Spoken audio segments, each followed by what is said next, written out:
Imagina só um lugar no Brasil que é conhecido como o berço das águas. É de lá que nascem os grandes rios do país. Parece incrível, né?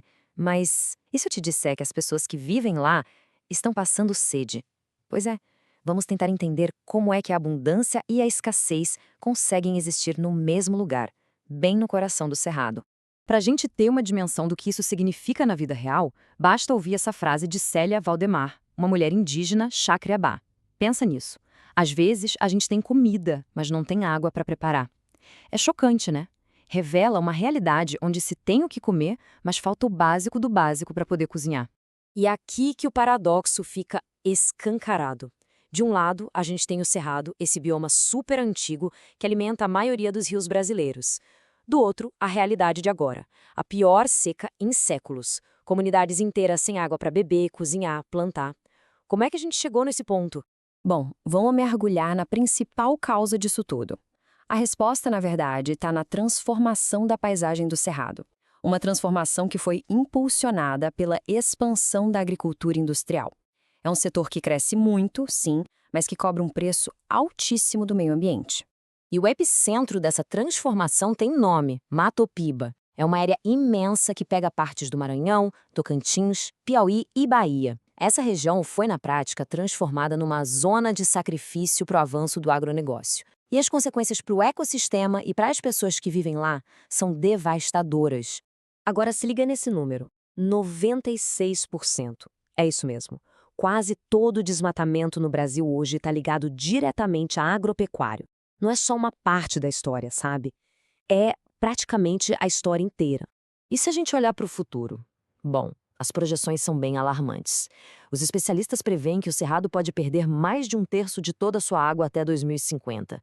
A tendência é que essa fonte, literalmente, seque. E se a gente olhar para a distribuição do consumo de água no país, a história fica ainda mais clara. Olha só, enquanto o abastecimento das cidades e a indústria juntas não chegam a 35% do consumo, o agronegócio, sozinho, consome quase 60% de toda a água. É uma sede completamente desproporcional. Mas olha, isso aqui não é só uma história sobre meio ambiente, sobre números.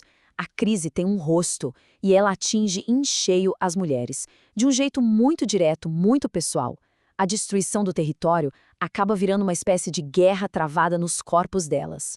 A fala da líder quilombola Emília Costa resume tudo. Ela explica que, como as mulheres têm essa relação direta de cuidado com a família, com a terra, elas são as primeiras a sentir tantas coisas boas quanto as ruins que chegam nos seus territórios. E esses problemas vêm em cascata, um atrás do outro. A água contaminada por agrotóxicos, por mercúrio, isso leva a uma série de doenças terríveis. Desde problemas de desenvolvimento em crianças até câncer, Alzheimer em adultos. Sem falar no peso psicológico, na preocupação que não acaba nunca. Para ter uma ideia da escala dessa contaminação, pensa nesse número: 600 milhões de litros. É a quantidade de agrotóxicos despejada no Cerrado por ano. E detalhe, muitos desses venenos são proibidos na Europa, mas aqui no Brasil o uso é autorizado. E tem uma história que torna tudo isso terrivelmente real. Uma mãe quilombola conta que o filho dela, depois de brincar no rio, pegou uma verminose de búfalo. Hoje ele tem 30 anos e ainda carrega as marcas no corpo, as unhas deformadas. É uma cicatriz para a vida toda, sabe? Uma marca permanente da contaminação. Mas no meio de toda essa devastação, tem resistência. E é uma resistência forte, organizada, resiliente. A narrativa agora muda de destruição para empoderamento. A gente vai ver a luta estratégica liderada por mulheres que simplesmente se recusam a desaparecer. Elas insistem em existir. E a resistência delas não é só de reação, sabe? Ela é muito estratégica, com um plano de 3 frentes. Primeiro, elas defendem a terra por meios legais, políticos, fazendo denúncias. Depois, elas preservam a cultura, o conhecimento que sustenta a vida.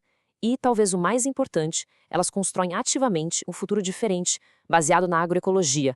É uma luta pelo agora e pelo amanhã. A agrônoma Ivanessa Mariano resume a filosofia por trás de tudo isso de um jeito muito bonito. Não se trata de explorar a terra, mas de ter uma relação de troca, de reciprocidade.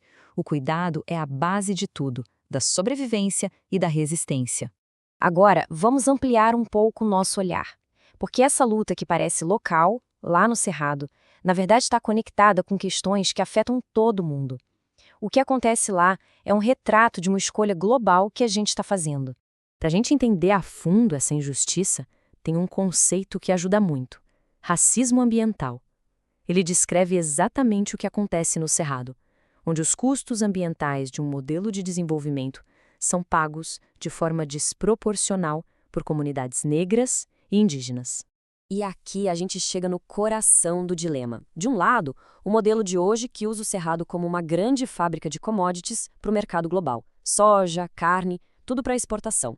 Por outro lado, tem uma alternativa: usar a biodiversidade imensa do bioma para alimentar a própria nação, para garantir a segurança alimentar dos brasileiros. É a escolha entre o lucro de poucos e o sustento de muitos. E no fim das contas, a luta dessas mulheres do Cerrado joga pra gente uma pergunta que não dá pra evitar. Que futuro a gente quer? Um em que um bioma vital é sacrificado para alimentar o mercado global, ou um em que a riqueza dele alimenta seu próprio povo? A resposta para essa pergunta não define só o futuro do Cerrado, mas também o nosso.